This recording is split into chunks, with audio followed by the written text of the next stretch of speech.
What if InDesign, Photoshop and Illustrator felt like one seamless tool? In this video I'll show you how to move effortlessly between the three apps using drag and drop, copy and paste and other tricks that most creators don't even know. And if those who don't know me, my name is Darren Goddard, nice to meet you. Let's jump in the video.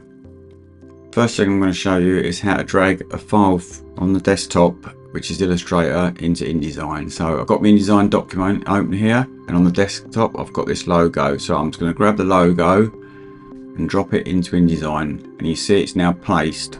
I can scale it, move it around and do anything I want to it, and then you can see it also shows up in the links panel. So now I can edit that. It'll open up in Illustrator. I can change the colour. Okay, that.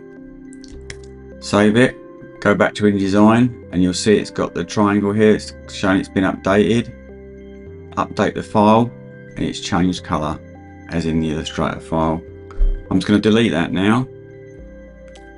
We can do copy and paste from various applications. So once again, I'm going to open up my logo. So I'm going to select the whole logo, object, group, copy, and then paste it into InDesign. And then you see I have it in InDesign. Once again, as it's vector, I can scale it and change it and it doesn't lose any of its quality.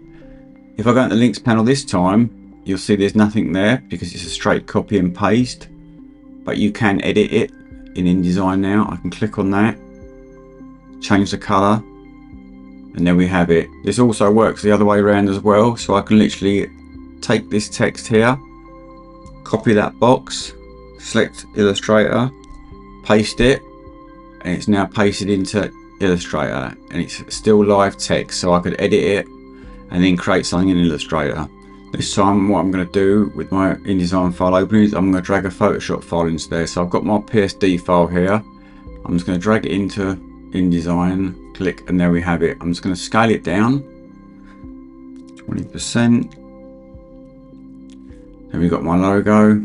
Just going to close up the box slightly, position it there, make it a little bit larger. So what I can do now, as you see it's made a link, I can now edit the link,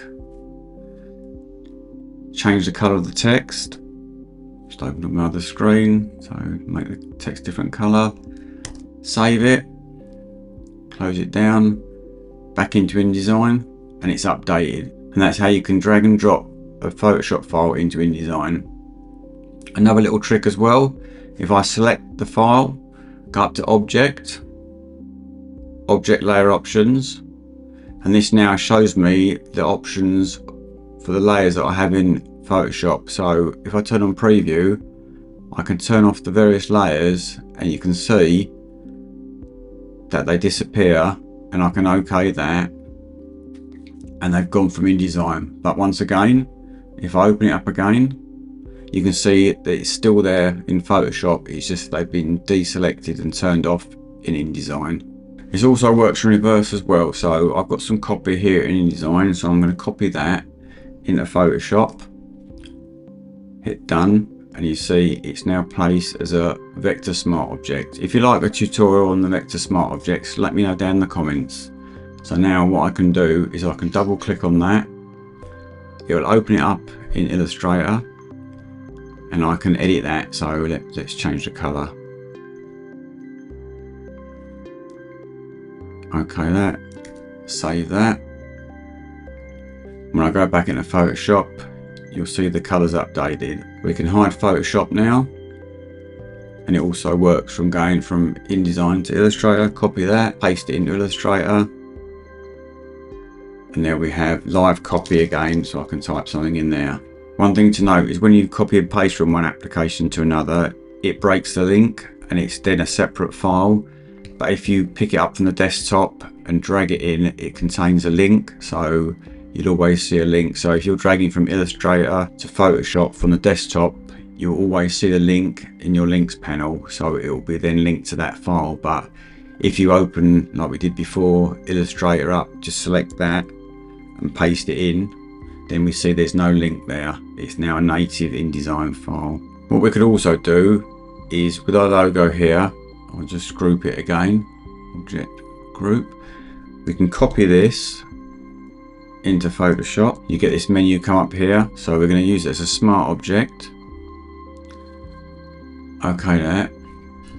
Move it down. Let's put a background on, and then again it's now a vector smart object, so we can open that. It opens up into another file, and once again we can change the color. So let's make it a blue. Save that once more. Go back into our Photoshop file, and you can see it's now updated again. So that brings us to the end of today's video, where you've learned how to use Photoshop, Illustrator and InDesign and how they work seamlessly together. If you've enjoyed this video, please consider giving me a like and subscribing to the channel for more content like this. And why don't you check out my playlists, because I've got them on Illustrator, Photoshop and InDesign. Be sure to check back here every Thursday when I post a new video tutorial. Thanks and keep creating. And just before you go, check out this next video here.